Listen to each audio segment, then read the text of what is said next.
feeling pretty energized. 7 hours of sleep, been averaging like six or 7 hours. So the energy system is just changing as I do more of these asanas and these yoga postures. So I just wanted to come on here and show you guys, I get up in the morning, Ayurvedic routine. I'm gonna make a video out of that. But then I just look for a peaceful spot outside, and it's huge for me to get body on the ground. And we're surrounded by a nice little cape. I'm smelling the nice ocean air. There's dogs around. We're at the park. Workout station over there for breakdancing after. And so, but this is the morning ritual, the ritual that has really transformed my life. You guys know my story. What I've been talking about is I had a traumatic 2 years of chronic fatigue and burnout, and the only thing that really helped me was eating like a yogi and training like a yogi, and so you don't have to do 64 sun salutations. I started out with 3, really, and I had to take myself so slowly through it, visualizing that I'm okay, that all those demons in my head that were saying, you're not okay, this is too much, your stomach hurts, why are you doing this?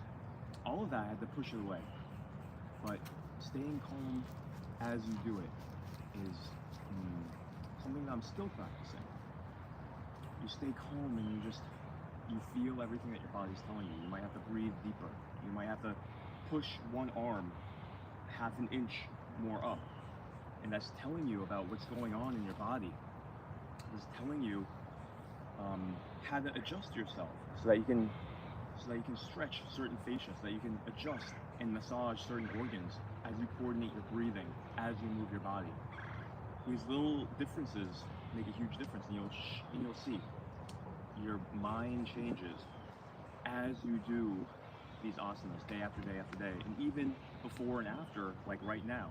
Like right now, who I am compared to after I do these 64 sun salutations, you feel completely different, and your day goes completely smoother. It's like you lubricate yourself with butter, and you just go smoothly throughout the day. You just feel like you just have that flowing energy and that nice calmness in your brain that all is good.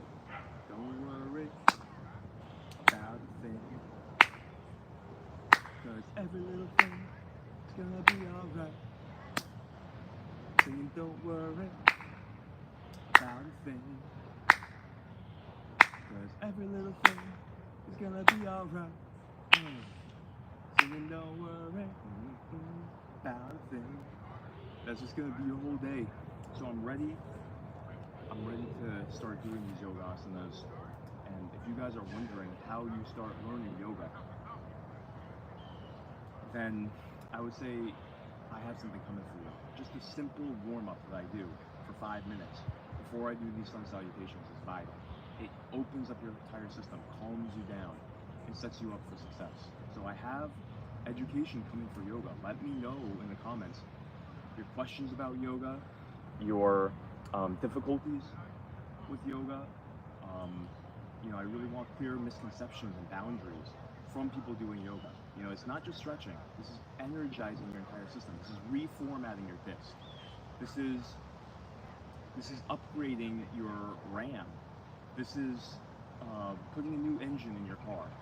Okay, this is not an oil change. This is putting a new engine in your car. It's completely breaking the old system and throwing it out and replacing it with a new one. Okay, that's really what it is. You are changing your energy. This is not just about a workout. This is about altering, they call it the prana system in the body, the energy system. In Chinese medicine, they call that the qi, where you're liberating these stuck points in your system, and then it's going to flow even better, and you're going to feel it. It's magical. It's so stupendous. It's almost too good to be true.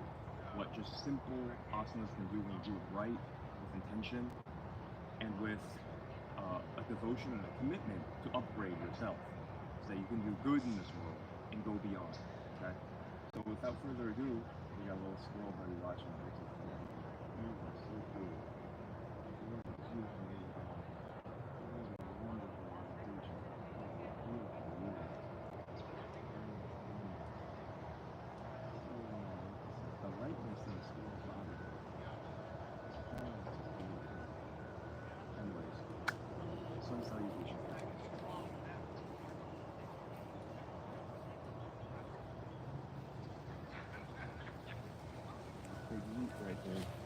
to back this up.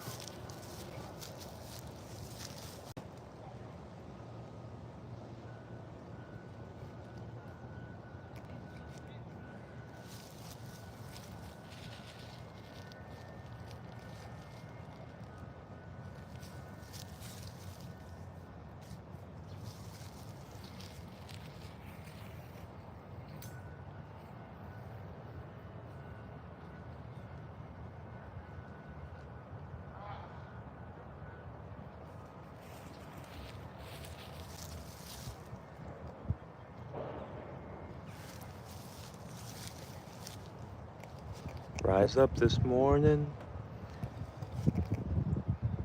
Rise with the rising sun. Three little birdies are by my doorstep, singing sweet songs, a melody pure.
Oh, gotta do the banda.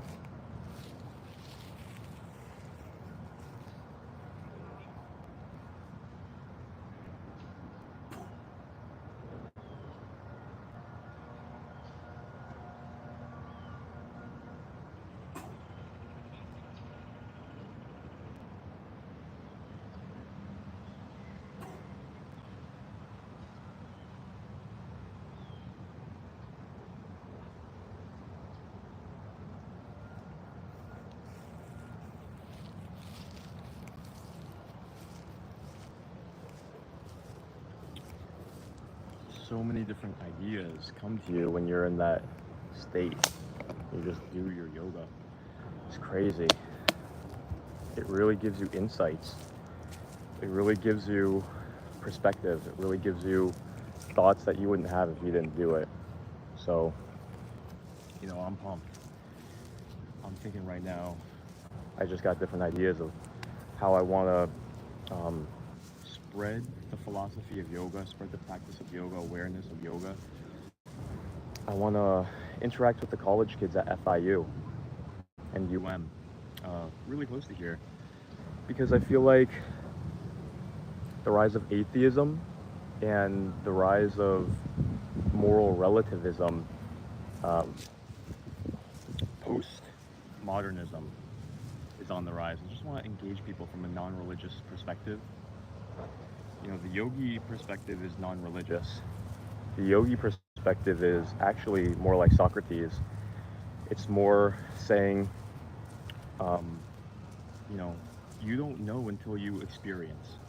And until you experience, why are you drawing so many conclusions about there is a God, there isn't a God? All moral activity is relative. There is no absolute standard. Well, unless if you experience, how can you make those claims? And so yoga is just about becoming more aware and observative of what happens when you do things. Of course there's morality. Of course there's cause and effect. It's just cause and effect, but morality has like a judgmental tone to it and assumptions laden into it. So of course, if you're promiscuous and you sleep around, there's cause and effect, and that will cause pain and suffering. That's the real debate. It's just getting people to be perceptive and non-dogmatic, non-religious about their thinking. Think clearly. Don't think according to all these groupthink memes that are buzzing around. No. It's just about being common sense. There's cause and effect. And so if you think that there's no such thing as cause and effect, actions that cause pain, suffering, a miserable life, all the best. All the best. That has to be one of the most naive, unobservative conclusions you can possibly come to. Of course, there's certain actions that tend towards well-being in life. Of course, there's actions that tend towards decay, failure, rejection, weakness, and loss. Same thing with porn and masturbation, hot topics, where people think it's about morality. It's not about morality. It's about the physics of what's happening. It's about the science of what's happening in your body and in your brain when you stimulate all that lust. In Ayurveda and yoga, we see it. It's just a transformation of energy. It makes you restless. We call that Rajas energy. It makes you restless. It makes you hanker. And so who's in control when you're like that? Not you. You make stupider decisions when you're horny, when you're full of Rajas energy, you're restless, you're not at peace. Peace energy is what we call sattva. And so there's different ways that you can nurture these different energies in your body. And looking at porn, looking at lustful things, it doesn't give you sattva. It doesn't give you that peaceful goodness, contentness. It gives you this restless craving. It moves you, and it overrides your wisdom and your logic. So it's not moral. It's just cause and effect. We're just seeing what happens. If you want that, go ahead and do it. But there's also going to be a loss of energy too. Especially as a man, you take all that physical energy, you spill your seed, that's very expensive. And so some people, it really messes with their energy. Other people, you can get away with it for a time. But it's like spending your bank account. You over splurge your bank account, eventually it's like you lose blood. You lose semen, it's like you losing blood. But in Ayurvedic science, they understand that semen actually takes 40 to 80 times the amount of energy to create than blood, because it's complex cell. It's a science. And so you're a machine. Your body's a machine in a way.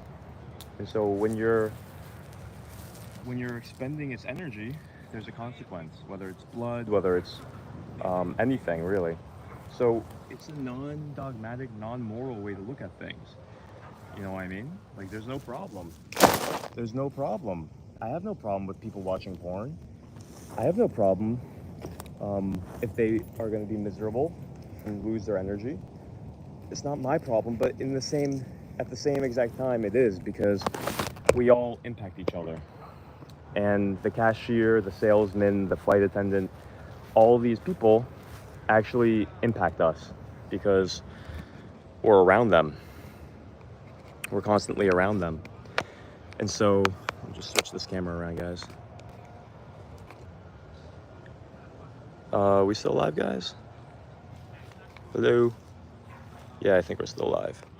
All right, sorry about that. Turn my phone off for a second. I'm just switching this around so I can ride my bike home. So, yeah, it's not about morality. So I just want to engage in more of these conversations with people. You guys let me know what you think, because, you know, I care about people. I care about people for selfish reasons, and I care about people for altruistic reasons. You know, we should all be concerned about the people around us and the culture that we live in, because it determines our quality of life. It really does. Like, if you really understand and zoom in, the quality of the emotions that people are holding day to day determines their productivity, their sweetness, and that matters. That changes the environment. You know, we feel each other's pain, we feel each other's frustration. Friedrich Nietzsche called it the zeitgeist, if I'm not mistaken. The zeitgeist of the entire nation is the overall collective karma, it's the philosophy, it's the held pain, it's the held hospitality that we can treat each other with. And that influences us. It's the collective culture. You know, imagine a culture that has trust and goodwill and unity and harmony versus one that kind of is like striving against each other, you know, fighting, calling names, political parties, factions, riots. You know, you're never going to be perfect, but also how the opposite sex views each other at every different age. There's a lot of distrust, slander in your mind. If you think all girls are hoes, all girls are bitches, all girls are gold diggers, well, that's collective karma. There might be certain experiences in your life that make you think that way, but I still wouldn't say it's a good thing to recommend that line of thought. But on the other hand, legitimately treating guys in such ways where there's a word for it, where they only look for the most successful alpha guy. They completely just scoff at anybody who's not like up to their standards. Like, they have this saying, I only go for guys that have six figures, 6 feet tall and 6 inches, at least. And so that's pretty shallow too. So there's shallowness on both sides, right? Guys go after the hot girls, and that can be very shallow, and that's the reality of how things work. But it doesn't have to be that way, you know? So I'm saying it's the zeitgeist of the nation, the collective philosophy, the lifestyle, what we've been indoctrinated into is how we're living our life. You know, like, imagine the Amish. They don't have that same zeitgeist. They don't have the dating philosophy of dating around, premarital sex. They don't have that in their zeitgeist. And so they don't have the problems associated with it. And so they're living differently. Same thing with yogis. They teach that you sleep around, you have these kind of relationships, you get that kind of karma. You get that kind of result in your life where your brain changes, you're looking for different results. It changes who you are versus having wisdom of what you really want out of a relationship, having wisdom of how to protect your body, how to protect your energy, how to protect your heart from getting too entangled in another person's energy and emotions, and then heartbreak, and then you have a chip on your shoulder for years, and sometimes people never let it go. You know, I've been blessed enough that I've never had serious heartbreak, but how many people have? Even at the age of 13, people are like depressed and suicidal. Well, there's reasons about this. There's reasons behind this. People are getting physically involved, and when you get physically involved, that ties your energies up in a different way. And then when there's a break off of that energy, it's like breaking off a part of you in an energetic way. And so people are getting hurt and jaded even from a young age, and if they don't have the guidance and the wisdom from yoga, from these traditional sciences of how to adapt and how to live wisely, even just to think about it, even just to become open-minded and to think about it. You know, in yoga we call this dharma. What's your dharma? How are you living your life? And we also have moral guidelines for living well. You know, the standards that help you live well according to science. It's not morality. Good morning. And those are called the yamas and the niyamas. You know, not being violent in your actions and thoughts. It's like a tough one. Like road rage is a good example. People just like rage and losing their minds at the smallest things. People are so irritable. And so the question becomes, well, how do you not be like that? Yoga. Calm the body, calm the mind, nurture the body, nurture the mind. Change how you think, meditate, do like contemplations on these things. Like, well, am I violent in my thoughts and actions? Am I violent with my words? Am I causing any pain or damage to people with my words? Well, almost everybody is. It's just a practice. And this is yoga too. Non-stealing. Like, are you being completely upright and having integrity in every transaction? Do you even steal paper clips? What about Abraham Lincoln going back and giving back the 1 penny, walking 7 miles to give back that 1 penny? These are extreme, beautiful examples that endure through the ages because they're the epitome of how we should live. And so cleaning up every single bit of your moral life, not stealing at all. You know, that means if somebody gives you some kind of service, give back, or else you're stealing from that person. What about giving them credit? You know, I'm talking to myself, guys. You know, I gotta clean up my life in so many different ways. We all do. We all have karmas that we have to clean up, that are still lingering, maybe even unawares in us. Like, are you cheap? Because that could be a form of stealing. You know, your friends, your clients, your parents can give to you in so many different ways and you don't give back. Krishna in the Bhagavad Gita says, if you don't give to those who render your service, you're stealing from him, stealing from Krishna. And so, you know, for the longest time I would go to church and I wouldn't give to charity. And then when I heard that, I just realized I've been a miser. I've been a Scrooge. And it opened my heart and it made me realize these people are giving me a service and I'm being so small that I can't even give back what, $20, $30. They've helped me in such meaningful ways. You know, it's like I underestimated how much it takes to run a church, to get the musicians, to make a message, to show up, to be well dressed, to present the church, to pay the mortgage, you know? And I can't give $20 to support them for uplifting my spirit. You know, so I just turned my back on that. And yoga science, it talks about all these things, but in a non-moral way. So it's about realizing what happens inside you when you're small and cheap in scarcity. That's not an abundant way to live. You're limiting yourself, is what I realized. I'm limiting myself by living like that. That doesn't lead to higher energy. That doesn't lead to expansion. That doesn't lead to unity. Yoga is about unity. Unifying and bringing into harmony every aspect of your life. And that includes giving to the parts that give to you, not neglecting them. That would be like neglecting your fingernails. You know, like if you just had 4-inch long fingernails, you never cut your fingernails, people would look at you like, what the hell is wrong with you? You're neglecting your fingernails. You gotta pay attention to all parts of your body. Wash them with soap, nourish them. You know, so unifying and bringing back into harmony. You know, the inner world, our moral life. You know, that there's the word again, moral, but it's just about understanding how to live a life full of life. Trust me, I don't think anybody's going to debate that being a generous, abundant, giving person leads to more life than being stingy, saving everything.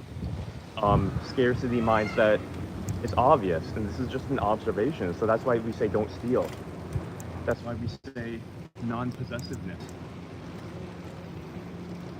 Aparigraha means non-possessiveness. Means you can give. You don't have this sense of attachment or identity with the objects in your life. You can give and use your intellect to judge when it's the right time to give, when to let go. And you don't hold on because of fear. That's non-attachment. Aparigraha, one of the yamas. Non-attachment. So if you lose something in your life, if you lose your keys, if you lose something, you lament and mourn. If somebody takes something from you, somebody steals some money, I've had people steal money from me. How much does it hurt you? Well, you know, the only thing I could do in that moment was reframe it as, you know what? That person is hurting so much that they had to steal. I feel bad for them. I feel really bad for them. That they're in such a place, they just sowed a bad seed in their heart. And so it wasn't me that got hurt, it was them. They're in such scarcity that they would betray the moral code. They would betray inside their own heart their confidence to make money, their confidence to participate in the goodness cycle. You participate in the goodness cycle, you bring yourself to the point where you can give, you can create abundance. You don't have to steal. You're participating in the badness cycle, the pain cycle. And that's a curse on you. Not that God's cursing you. You know, I hate using moral language. I prefer not to use moral language because it gives the wrong idea. Like, when you live according to that philosophy that you can't even create good, that you gotta steal and you don't care if it hurts other people, that breeds inside you smallness.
Watch.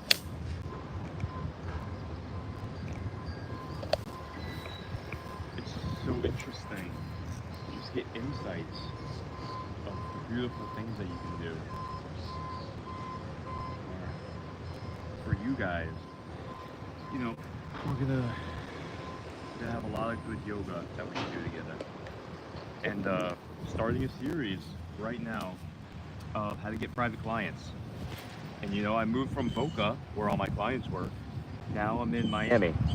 And so for the longest time here in Miami, for the past 6 months, I've just been healing, recovering my stress and my burnout, my IBS, my digestion issues. And so I haven't really been working. I'm working on the business, working on yoga, and, you know, actually finding how much I can actually work. Finding that the way that I was working was actually stressing me out. So, yeah, now that I'm feeling better, it's time to actually get private clients here. And so I'm going to show you guys, you know, I'm not just talk. I know how to get private clients. I'm going to show you guys from zero to making a full-time income working 10 hours a week. I'm going to show you how I do it. And it's not hard, it's easy. It's really as hard as you perceive it. It's as hard as you make it. So, you know what? I'm going to stop this live right here. I'm going to make this a separate video because I want this to be a standalone content. This is really important. A lot of us have to know how to get private clients, and I'm going to show you. It's going to be like the Grant Cardone challenge. If I was dropped in the middle of nowhere, 0 clients, how would I go about making a full-time income, making 10 hours a week as a massage therapist? So I'm going to show you guys that now.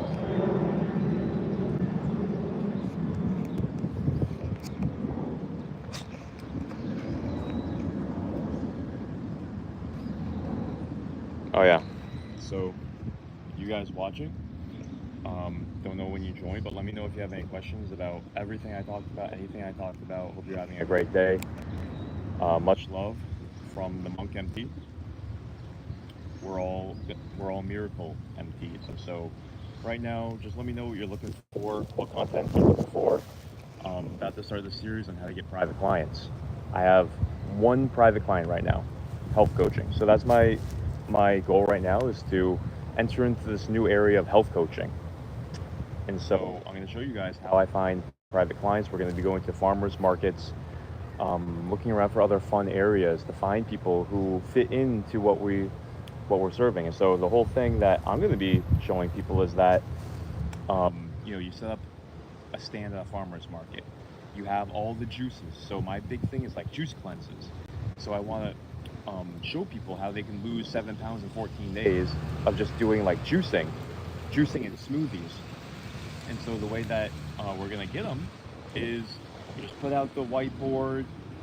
Me and my partner are going to go there, the Super Yoga Brothers. We have free samples of like watermelon juice, mango juice, smoothies, giving out free samples. We have a table, and we're going to do free pulse diagnosis. Tell them what's going on in their body. Obviously, just have on like the whiteboard, like dealing with fatigue, overweight, joint pain. Try the 7-day juice cleanse challenge. And then we're gonna have a little massage table out there, a little chair massage. Get people in there, just meet them, get to know them, love on them, give them the magic herbs, the magic juice. You know, they're just gonna be feeling great. They get a little massage, they get a little juice. I used to do this at country clubs. People are falling in love, man. People are just like, whoa, like you're the best. Like, this is better than a dog. Like, you're massaging them, you're giving them medicine, and then you're just looking for those people who want to take the next step, right? So you charge $3 a minute for a chair massage. You give them a little handout, you tell them all about what you do. You give them the juice and just say, like, drink is something that's this good 3 times a day for 14 days. You're going to lose at least 7 pounds. You're going to have more energy. You're going to heal the pain in your body. And you're going to have a private group of people. You're going to be put into a squad of 3, accountability. And then after the 14-day challenge, you can continue on People lose in 40 days 40 pounds doing juice fasting. You transform your entire life. So we're selling transformation here. We're selling coaching. We're selling accountability groups. We're selling a complete transformation package. So, that's the value ladder. You get them in the free samples, the chair massage, the pulse diagnosis. You have your bait. Then you have your first step in the value ladder. Get them into the 7-day challenge or the 14-day challenge. I'm going to be experimenting with that. You get them into the initial program, right? Get them to commit. Show them you got a little book of recipes. They're going to get the book of recipes. They're going to get the step-by-step guide of what herbs to take while they're doing their 7-day cleanse. I already have 7-day cleanses. I've been telling you guys, get my 7-day cleanse. My 7-day Yogi cleanse challenge, where in just 7 days, you're boosting your energy out the yin yang. And you're healing your pain. You're healing your fatigue. You're losing weight. You're detoxing. And so in just 7 days, people are going to feel, wow, this is the real deal. This is easy. It's just about changing my diet, eating the right herbs, eating the right oils. You show them how to do that little purgation with castor oil on day 7 after they do the oleation. Woo! They're expelling all that junk. Now we got to move. We got to move. So I'm going to put this in here. Right, so we're going to move. I'm moving. So, yeah, I'm gonna make this new video about how to get private clients. Maybe you're a massage therapist and maybe you're thinking, how is this? Hold on.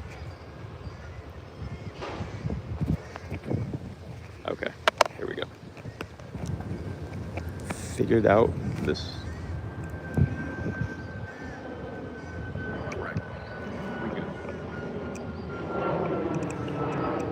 Maybe you're wondering, how do I get my own private clients that want to work 10 hours a week, making a full-time income? And I'm going to show you. So I'm going to show you how I'm doing it. I'm going to put the proof is in the pudding, they say. So I'm going to put it to the test. I'm going to show you the strategies in the field. Okay, so let me make that new video right now. Let me know what questions you guys have. Have a great day. Love you guys. Remember, massage therapist, salt of the world, all right? Peace. Cape Hope. Do your yoga at a place like Cape Hope. God bless. God bless Cape Hope. God bless everyone. God bless everyone. Keep hope alive.